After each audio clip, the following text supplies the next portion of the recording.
About to interview John Miller, the owner and operator of Miller's Construction. When you were growing up, was there any interest that you built into your work?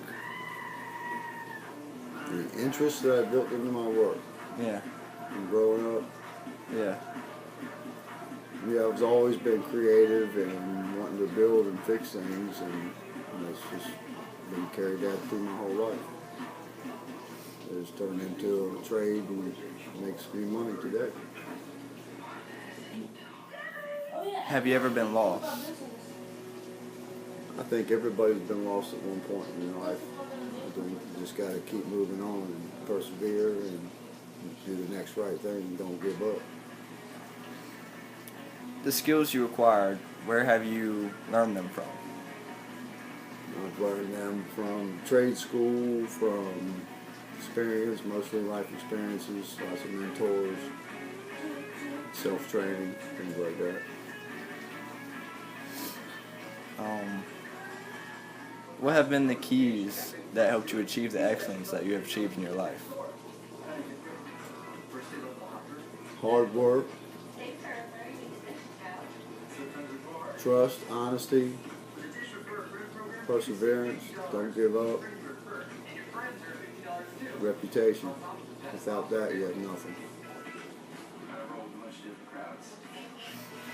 Now, in your life, before you started your own business and everything, what was like a rough patch of your life, a part of your life that you were struggling a little bit to find out who you were?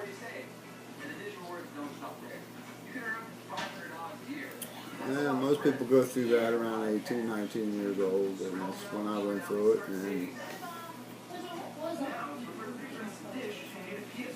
through upbringing and things like that, it's just made me become the person I am today. And my dad and people in my life that have pointed me in the direction to give me the work habits and skills that I have has really made me who I am today. Now, throughout your life, you've had mentors and people that you would talk to and give you life advice.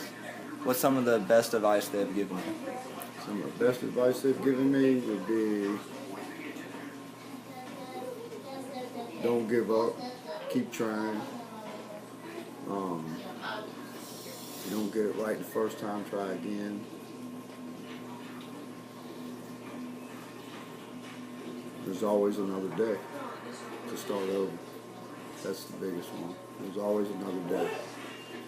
Tomorrow's another day. Today didn't go well, start over again tomorrow. Now, even though you haven't finished high school, you still became somewhat a successful business owner. How much do you think school really matters? So I think school really matters. I think school matters a lot to get the basics in life going, and depending on your determination and your goals in life, you can be self-taught just about anything you want to know if you are willing to research it and do the homework that is required. If you had to give one piece of advice to this generation, what would it be?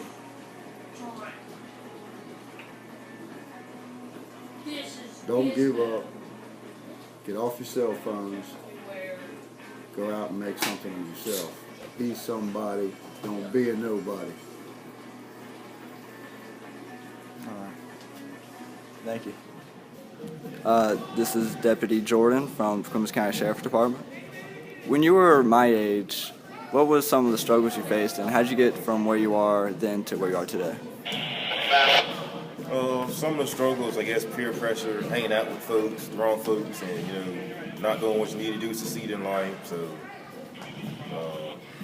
just got a job and started working and attended a COA to get an education, and I just took off after that. Were you ever lost in life, not knowing where your next step was going to be, and how did you get through it? Yeah, every once in a while you kind of feel kind of lost, like you're going on a dead end, but I say just keep on trying to set a goal and make that goal, and you eventually make it to the spot you want to be at. Just gotta keep a goal in front of you and work towards it. If you had to give, or throughout your life, you had mentors that helped you through your life, what's some of the best advice they ever gave you? Never give up. My daddy always taught me that. You know, whatever you do, don't give up. Don't always make sure you finish. Because once you quit, then you'll be a quitter the rest of your life. So always, when you got something, go in and get it accomplished. So it got to be my father. If you had to give any advice to the next generation, what would it be? Any advice to the next generation? Stay in school as much as you can, get an education, learn from other folks' mistakes and experiences, and build yourself throughout that. Because there's a lot of stuff going on in the world today that can be prevented as folks follow other people's examples. Deputy Jordan, everybody. Miss Harris, the 9th, 10th grade guidance counselor. When you were our age, where were you, and how did you get from where you were then to where you are now?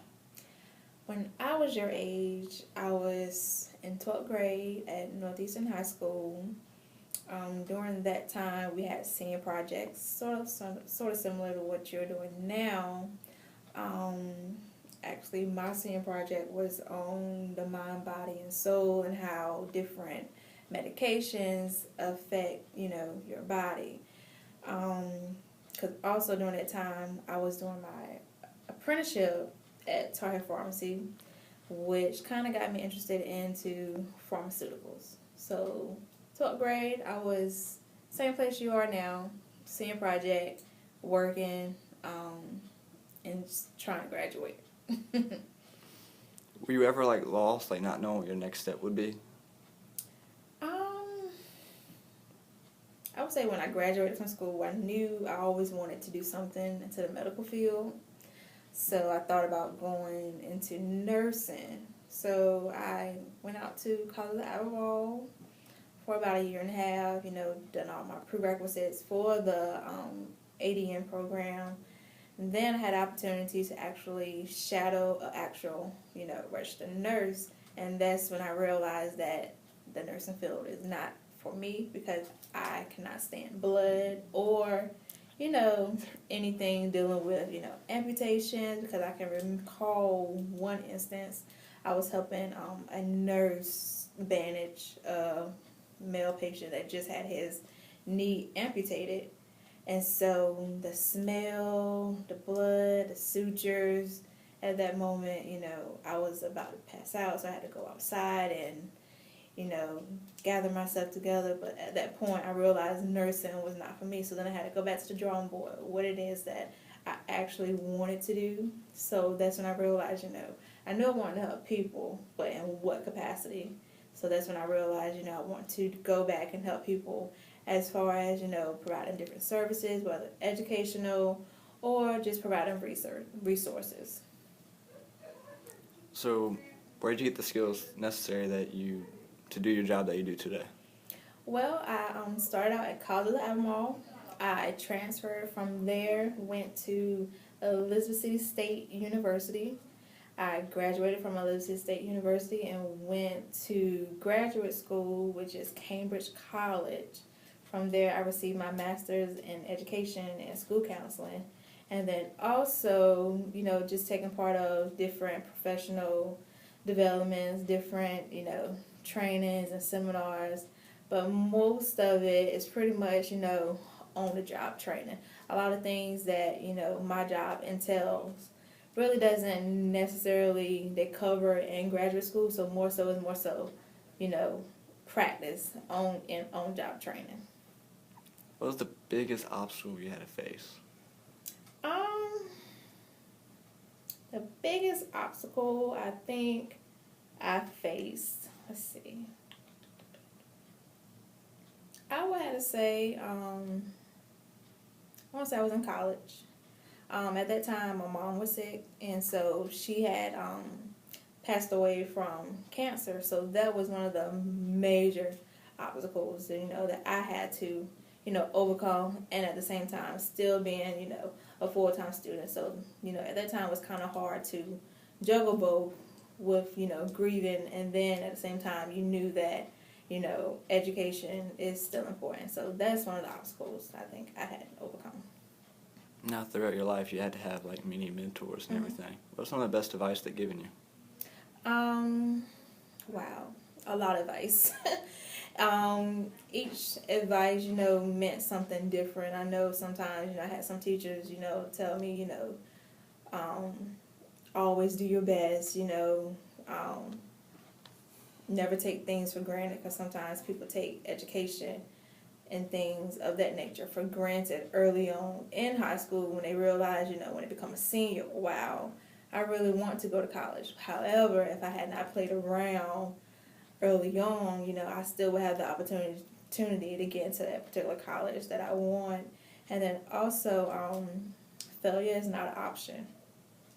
That's one of the best advice. So no matter what it is, you failed for a reason. So now we need to figure out what it was that we failed, why did we fail, so that the next time when we do, something, we will succeed. If you had to give one piece of advice to this generation or these young people coming up back into the world, what would it be? I would say the advice that I just mentioned, failure is not an option. There's something out there for everyone. You just have to find your niche, what you are good at. 4-year college is not good for everyone. 2-year college is not good for everyone. So it just depends on what it is that you want, because there's something out there for you that you can, be successful in. All right, thank you very much. You're welcome.